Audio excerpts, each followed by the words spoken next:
All right, let's just dive right in. Consider this a completely candid mentor to student intervention. Because if you're a young professional and you're feeling totally stuck, just living paycheck to paycheck, well, today we're breaking down the brutal truths about exactly why that's happening.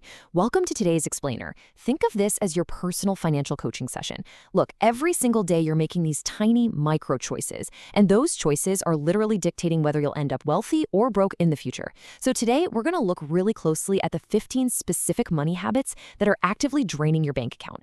And, way more importantly, we're going to map out the exact game plan you need to break that cycle for good. So here's our roadmap to financial independence for today. We're going to cover the broke mindset trap, toxic spending and status, losing track of money, the single income ceiling, and finally, the big one, making the shift to exponential work. All right, kicking things off with Section 1, the broke mindset trap.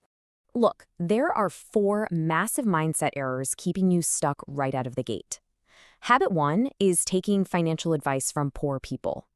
Habit 2 is treating the lottery or the casino like it's a retirement plan. Habit 3 is wanting your money to be fast and easy. And habit 4, choosing to play the victim. You know, you've probably been guided by generations of people who mean well, for sure, but they have absolutely no idea how wealth is actually built. Society basically normalizes going into hundreds of thousands of dollars in debt just to snag a safe job. But here's a really hard truth for you.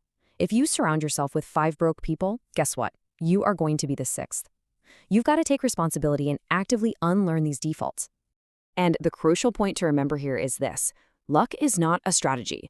Jesus ain't coming down to pay a rent, and no lamp has ever produced an actual genie. Listen, life is a probability game. It's that simple. Wealthy people spend every single day focusing their micro habits on improving the probability of making more money. Meanwhile, people who stay stuck, they just leave that probability up to the universe. And when you don't control your own environment, you're basically forced to accept whatever crumbs everyone else decides to throw your way. The reality is, making money legally is actually an incredibly boring process of daily micro habits. We grow up watching movies and kind of want to run a cartel because we're craving that massive, incredibly fast score. But sustainable wealth, it's all about committed, progressive growth. Once you actually figure out what you need to do, it takes less than 10 years for anyone who is truly committed to go from zero to serious wealth. You just have to put in the time, master the boring mechanics of business, and honestly, stop looking for those shortcuts. Okay, moving on to Section 2, toxic spending and status. I want you to really ask yourself, why are you sacrificing your future just to impress people? Every single time you buy something you don't actually need, you're giving in to an emotional trigger. Somebody out there convinced you to trade your hard-earned money, which is literally your life energy, for a totally fleeting feeling. People think wealthy folks wear designer brands because it's some ultimate status symbol, but they completely miss the fact that those brands pay celebrities to wear their gear specifically to market to lower-income individuals. You are literally being tricked into trying to fill a void. And this brings us to a really fascinating trap known as the Red Queen's Race. It's straight out of Alice in Wonderland, and it basically means you have to run as hard as you possibly can just to stay in the exact same place. This is the appearance game in a nutshell. The second you spend all your money to get the absolute newest gear or the flashiest car, guess what happens? The goalpost moves. A newer version drops. You can literally never win this game. You just end up generationally trapped because you're spending everything you have just to maintain an illusion. So let's count out the next set of toxic habits that are systematically bleeding you dry. Habit 5, buying wants instead of needs. Habit 6, financing things you literally can't afford. Habit 7, adopting this YOLO mentality for short-term thrills.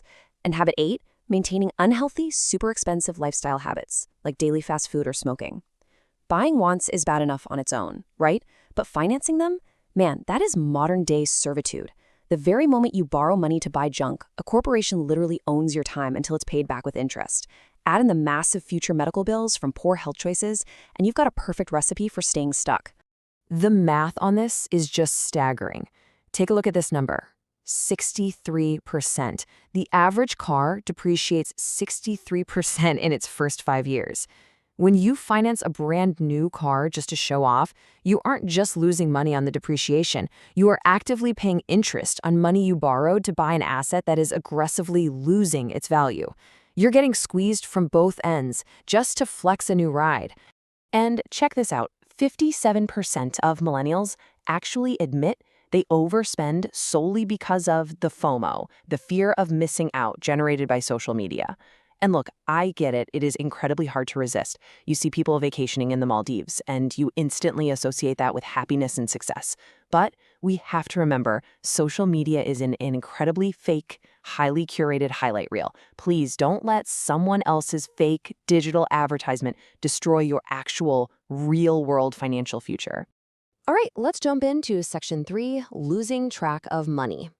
How many young professionals complain they don't have enough money, but then have absolutely no idea where their paycheck even went by Tuesday? That brings us to habits 9 through 12. Not tracking your daily expenses, spending first and saving whatever's left, paying way too much in taxes, and flat out refusing to learn how investing works. If you aren't using something like a simple weekly tracker to measure exactly what comes in and what goes out, your finances are incredibly fragile. You're just bleeding cash on forgotten subscriptions. And think about tax refunds for a second. People actually celebrate them. A refund literally just means you gave the government an interest-free loan for the entire year.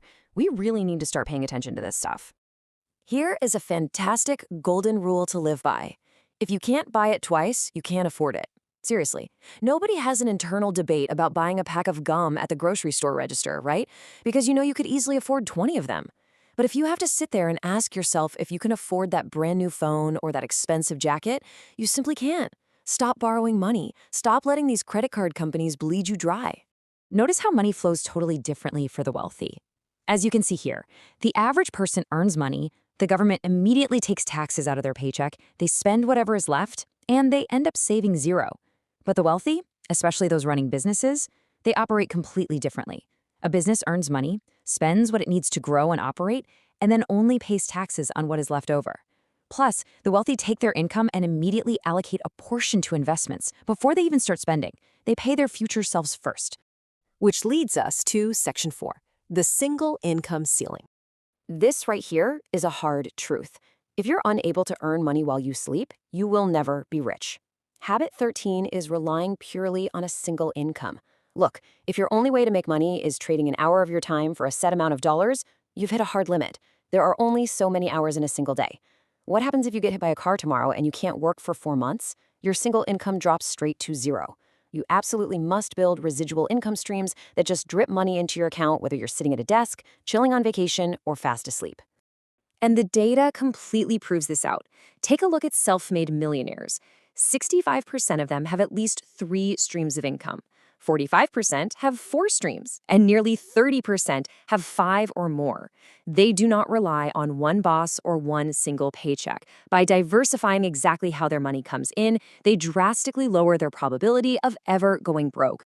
All right, the final piece of the puzzle, Section 5, the shift to exponential work. This brings us to habit 14, refusing to adapt to leverage. The world has changed, guys. Linear work is working with your back, like hand-making bricks or baking a pie.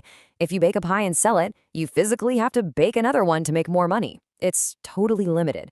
But exponential work, that uses leverage. It's working with your brain. Think about a modern app developer. They write the code one time and then millions of people can download it while they sleep. Creating digital content, designs, or software is exponential because it can be consumed infinitely without any extra physical effort from you. And here's where the real magic happens in our modern market. Intellectual work actually scales with multipliers, which solves our final habit, habit 15, settling for just okay work. See, if you do okay work, you get a 1x return. If you do good work, maybe you get a 10x return through steady repeat business. But if you deliver amazing work, you trigger a massive 100x multiplier. Your book becomes a bestseller, your software blows up into a massive app, your design turns you into a global brand. You literally only need to get it right once to open doors that will change your life forever. So here is your concrete roadmap out of this. Step 1, start replacing the dead hours in your day with productive creation. Make that shift to intellectual creative work. Step 2, whatever you do, don't settle for okay. Push your skills until your output is genuinely amazing. And step 3, use the internet to leverage that amazing work globally. Use your brain instead of your back, and let those multipliers generate real wealth for you while you sleep. I want to leave you with a pretty provocative thought. Bill Gates once said, if you were born poor, it isn't your fault. But if you die poor, that's on you. At the end of the day, you couldn't choose where you started. You didn't choose your environment growing up. But right now, Starting today, you absolutely get to choose where you finish. So, let's do a quick final pop quiz to wrap this up. Which of these 15 poverty habits are you dropping today? And what is your very first step toward exponential growth going to be? Think about it. Thanks so much for joining me on this explainer, and I'll catch you in the next one.